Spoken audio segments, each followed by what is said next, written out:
Hola gente, ¿cómo están?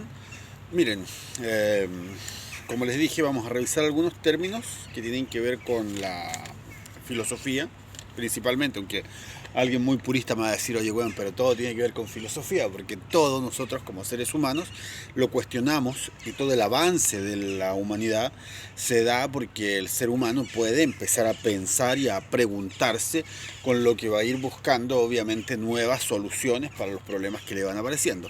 Pero bueno, pensemos en una filosofía un poquito más acotada. Me interesa hablar del primer término que yo les mencioné, que vamos a revisar, que va a ser la libertad.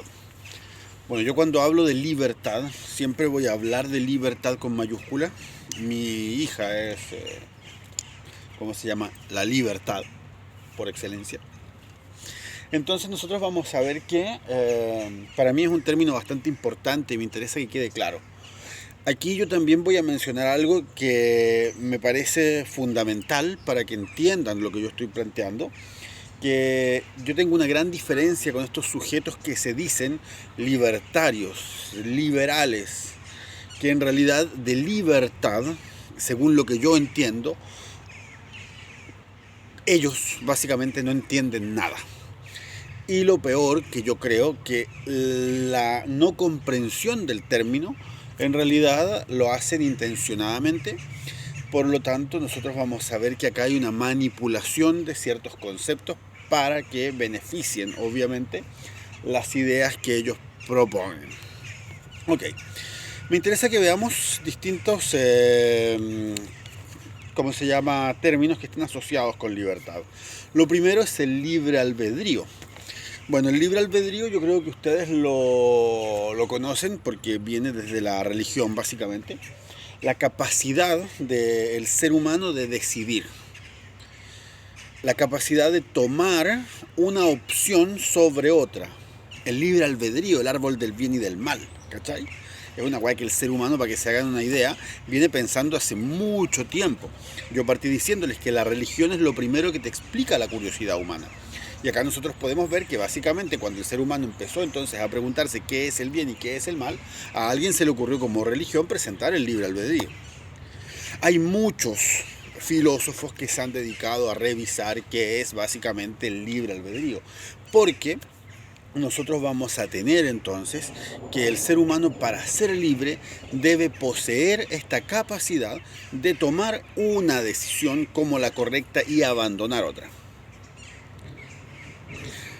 Y para tomar esta decisión libremente, nosotros vamos a ver que el ser humano entonces no tendría que tener un organismo de coerción, algo que lo obligue a tomar determinada decisión, sea un Dios, sea un Estado, sea una ley, sea un amo.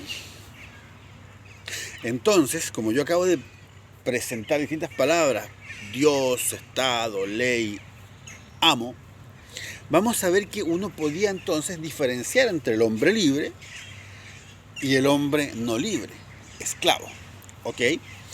Nosotros así vamos a ver que el ser humano requiere, sí o sí, para poder ser libre, contar con esta posibilidad, como he dicho, de elección, pero eso va a requerir que el ser humano tenga la posibilidad de análisis, porque yo para poder elegir tengo que conocer, ¿ok? Esto es más importante de lo que parece, porque si yo no conozco otras alternativas, poco voy a poder elegir. Si solo me dicen que tengo A y B, derecha e izquierda, yo en realidad no tengo alternativas, tengo solo una alternativa. La derecha y su alternativa, o la izquierda y su alternativa. ¿Ok? Esta es una postura mía. Yo creo que para que hayan alternativas, mínimo tienen que ser tres. Si no, no son dos. No sé si me entienden a lo que me refiero, un juego de palabras.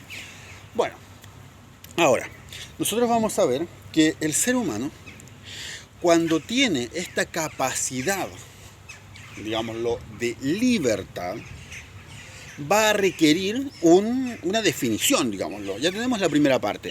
Tenemos que la libertad básicamente es no tener coerción, no estar obligado por algo.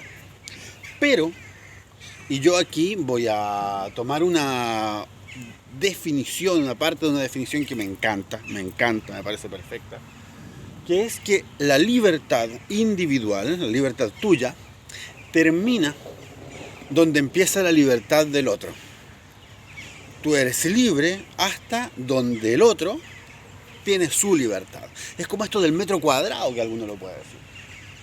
Ahora, algunos amigos de los anarcos más tradicionales me van a decir, oye, weón, pero esa es una definición medio peligrosa. ¿Por qué? Y aquí va a venir alguien más de la onda marxista y me va a decir, eso es súper peligroso lo que está diciendo. Porque básicamente que tu libertad termina donde empieza la libertad del otro, es la propuesta que plantea la que nosotros conocemos habitualmente como la derecha, como el liberalismo económico. Bueno, la derecha en lo económico, en lo liberal, digámoslo. Entonces, yo voy a explicar por qué me parece que es casi perfecta esta definición de que mi libertad termina donde empieza la del otro. Principalmente es porque yo creo que efectivamente si yo soy libre, tengo que ser libre respetando. Pero esta definición de los liberales en lo económico, en la propiedad, lleva implícitas otras cosas.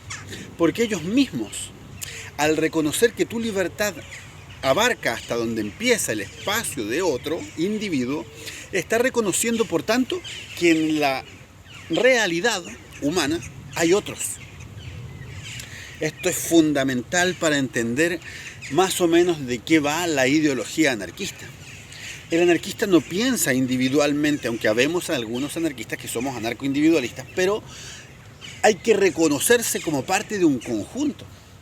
El ser humano es imposible que pueda sobrevivir solo. O sea, un caracol, yo dejo los huevitos de caracol y el caracol va a vivir, porque el loco es un animal que no necesita crianza. Probablemente, si yo deje a, un gusanito como huevito, el loco viva, ¿cachai? Las tortugas salen de huevitos y viven solitas, se van al mar y viven. Pero si yo dejo a un humano recién nacido solito, el gusan se va a morir, ¿cachai? Alguien me va a decir, no, pero Mowgli, el libro de la selva, lo crearon los monos, los lobos, no sé quién chucha fue. Loco, se dan casos, pero no son niños recién nacidos y pierden la capacidad de raciocinio. Y cuando pierden la capacidad de pensar, muchas veces pierden la capacidad de decidir. Entonces perderían también su libertad. No sé si me siguen. Bueno, ¿qué me importa de todo esto? Antes que se largue más fuerte la lluvia.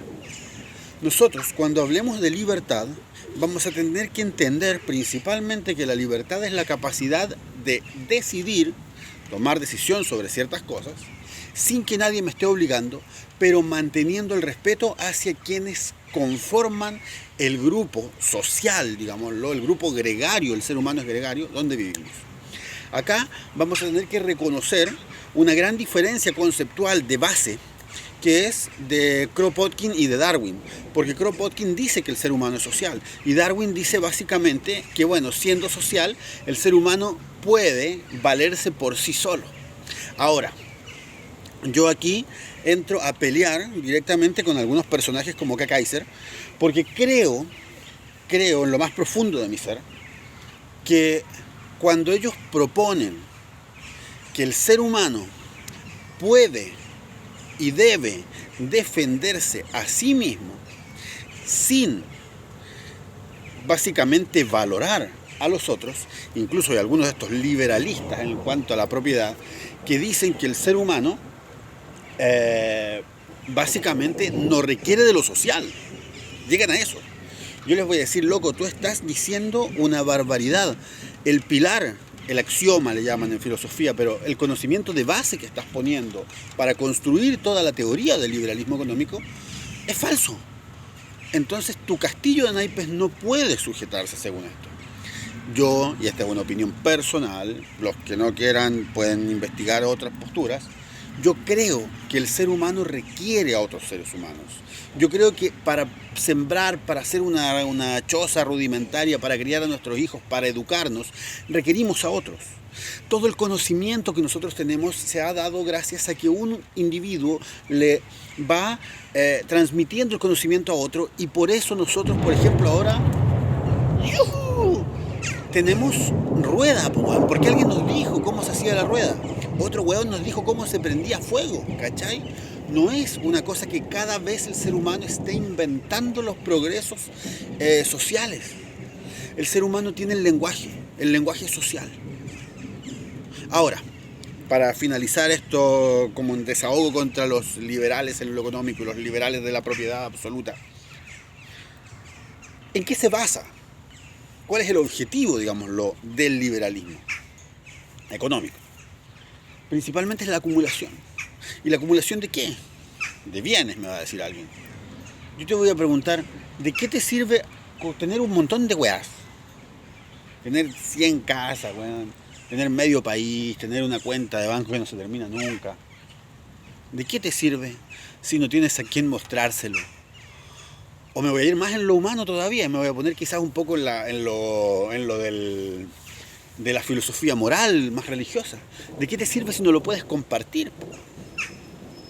Y aquí nosotros vamos a ver que para tener libertad, el individuo libre debe tener con quien compartir incluso su libertad, para saber dónde su libertad empieza y dónde termina.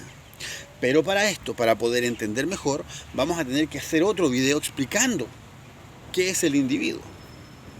Y ahí probablemente nosotros también, además de qué es el individuo, vamos a poder explicar qué es la propiedad. Pero eso lo vamos a hacer en otro video, porque si no ahora me puedo mojar, me puede caer una gota de agua en la boca y morir intoxicado en mi dosis, en mi torrente alcohólico. Así que los dejo, sin olvidar que llevamos un mundo nuevo en nuestros corazones.